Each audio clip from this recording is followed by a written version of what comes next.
Pemirsa sana, Malaikat Jibril, malaikat yang disebut Al-Quran sebagai malaikat yang kuat, perkasa, cerdas, dan memiliki kedudukan tinggi di sisi Allah SWT.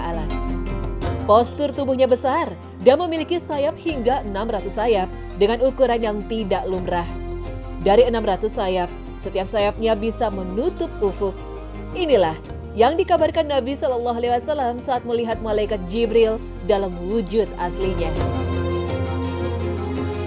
Kekuatannya luar biasa. Bisa dilihat saat malaikat Jibril mencongkel bumi seluas 5 kota hanya dengan satu sayapnya.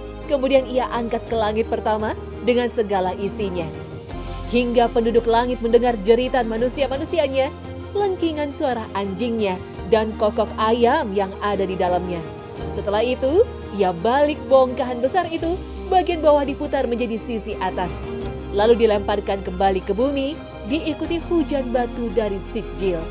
Semua ini terjadi saat diperintah Allah untuk menghukum dan mengazab kaum Sodom karena pembangkangannya kepada Allah dan perilakunya yang menyukai sesama jenis. Allah Subhanahu wa Ta'ala Maha Perkasa. Bayangkan, daratan sebesar 5 kota dicongkel dan diangkat begitu saja menuju langit yang tingginya hanya ditakar dengan mata. Mata yang lemah yang tidak tahu berapa jarak pastinya. Pohon-pohon, istana dan bangunan kokoh, manusia dan hewan, serta segala macam isinya melayang ke ufuk dengan satu sayap makhluk yang perkasa. Jika demikian, apalah artinya kita?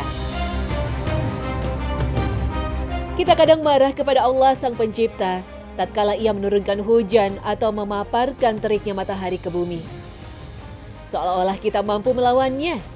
Kita kadang membusungkan dada, mengkritik hukum-hukumnya karena kita anggap kejam dan tak adil. Kita tidak kenal limit logika kita. Sebagian dari kita juga sering menyorotkan mata ke langit, protes atas ketetapan takdirnya. Padahal dialah Al-Alim yang maha mengetahui dan Al-Hakim yang maha bijaksana. Dibandingkan Jibril saja, apalah artinya kita? Apalagi keperkasaan Allah SWT. Dengan demikian, pada diri malaikat Jibril terkumpul sifat-sifat keperkasaan, kecerdasan, dan kemuliaan. Tak heran jika ia menjadi pemimpin para malaikat yang ditaati. Abu Hurairah radhiyallahu anhu menuturkan, Nabi SAW bersabda, jika Allah mencintai seorang hamba, maka dia memanggil Jibril dan berfirman bahwasannya, Allah mencintai fulan, maka cintailah fulan. Dan Jibril pun mencintainya. Kemudian Jibril pun mengumumkan kepada penghuni langit bahwasannya Allah mencintai fulan, maka cintailah ia. Dan para penghuni langit pun mencintai fulan. Kemudian dikabulkanlah permohonannya di dunia. Hadis riwayat Bukhari. Ketika Jibril menyeru kepada para malaikat untuk mencintai seorang hamba, maka seluruh malaikat penghuni langit akan tunduk kepadanya. Karena dialah Jibril sang pemimpin Israfil yang perkasa dan pemimpin Malik Hazin neraka. Dialah Jibril, pemimpin malaikat maut yang taat. Dia pula pemimpin Mikail, Ridwan, Rakib, Atid, dan selainnya. Karena kemuliaannya, ia mengemban tugas dari Allah SWT untuk menyampaikan wahyu Allah kepada Nabi SAW. Dan inilah yang kita kenal tentang malaikat Jibril, seorang malaikat yang bertugas menyampaikan wahyu. Akan tetapi, saat ini kenabian dan kerasulan telah berakhir sejak wafatnya Nabi Muhammad SAW. Lalu, apakah dengan demikian, saat ini malaikat Jibril tidak lagi memiliki tugas dan pekerjaan? Artinya, malaikat Jibril tak lagi turun ke muka bumi. Memang banyak orang meyakini sejak wafatnya Nabi Muhammad SAW tak ada lagi tugas yang dilakukan malaikat Jibril. Ini keyakinan yang tidak benar. Imam As-Suyuti menegaskan bahwa anggapan itu tidak benar. Malaikat Jibril alaihissalam tetap turun ke bumi karena malaikat Jibril alaihissalam mengemban tugas lain di samping membawa wahyu. Malaikat Jibril alaihissalam ditugaskan untuk mendampingi orang-orang mukmin yang sedang mengalami sakratul maut dalam keadaan suci. Ia ditugaskan untuk membawa rahmat dan kemudahan bagi orang sekarat dalam keadaan suci untuk menghormatinya. Itulah mengapa Nabi SAW menganjurkan kita agar tidak tidur dalam keadaan junub. Diriwayatkan dari Maimunah binti Sa'ad berkata, saya berkata, wahai Rasulullah, apakah orang yang sedang junub boleh tidur? Nabi menjawab, saya senang bila seorang yang junub tidur setelah ia berwudu terlebih dahulu.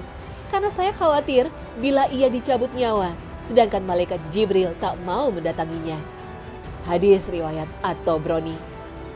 Dari hadis ini dapat dipahami bahwa malaikat Jibril akan mendatangi kematian orang mukmin yang dalam keadaan suci. Karena malaikat Jibril akan mendatanginya. Sebuah riwayat menyebutkan bahwa malaikat Jibril alaihissalam juga ditugaskan Allah untuk memenuhi dan menahan hajat orang-orang yang berdoa atas izin Allah SWT. Al-Baihaqi meriwayatkan dari Sabit, dia berkata, telah sampai kepadaku riwayat yang menyatakan bahwa Allah SWT mendelegasikan malaikat Jibril alaihissalam dalam urusan memenuhi hajat hidup manusia. Apabila seorang mukmin berdoa, maka Allah pun berkata kepada Jibril alaihissalam, wahai Jibril, tahan dulu untuk memenuhi hajatnya karena aku sungguh sangat senang mendengar lantunan doanya.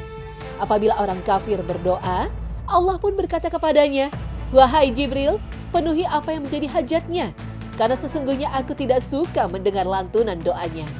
Dari pelbagai keterangan ini, kita dapat menyimpulkan bahwa malaikat Jibril alaihissalam hingga kini masih mengemban tugas dari Allah SWT di samping tugas menurunkan wahyu. Malaikat Jibril alaihissalam mengatur angin, memenuhi atau menahan hajat manusia, dan membawa rahmat bagi orang-orang mukmin yang menjaga kesucian saat sakratul maut. Wallahu a'lam.